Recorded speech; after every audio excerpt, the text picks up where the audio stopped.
M2.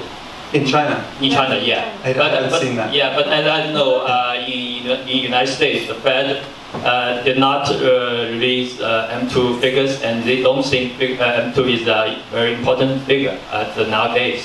So what's your view about the M2, and what's the right figure to monitor the total credit volume? Yeah, thank you. Yeah, so this is a question directly in the course. This concept of the hierarchy of money and credit, okay, by itself already implies that this attempt to boil down to one number is probably a mistake. Okay, that what you want to be looking at is the layers, and understanding that, well, yes, there's base money, there's currency, there's reserves at the Fed, which have gone way, way up, as we know.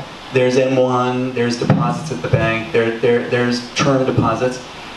What concerns me a lot, because of my interest in the shadow banking system, is that none of the measures that the Fed has been reported are really about the wholesale money market.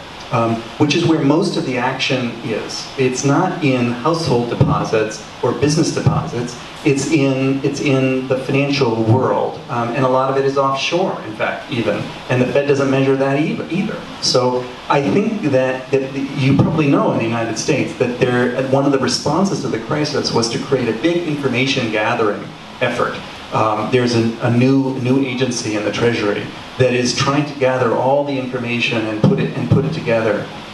We don't know how much repo there is within $1 trillion.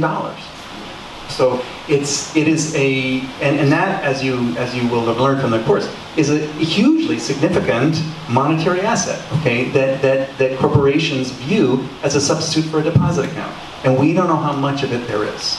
Okay, so. Because it's not measured. A lot of it's in Europe or London or somewhere. So the challenge of getting a statistical net, getting on top of what's happening, requires some thinking. Okay? It's not just that you need to have a different intellectual apparatus. The old M1, M2, this came from money supply, money demand, thinking about a world in 1950, when there were no money markets, there were no capital markets. You're talking about households imagining how much money do they need? They're going to the store, they want to go to the bank twice a week or 3 times a week. You know, these kinds of models don't connect with modern reality. That's not where interest rates come from. That's not where inflation comes from.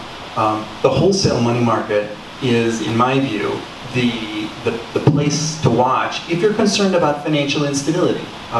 And it's a global thing, and it's a wholesale thing.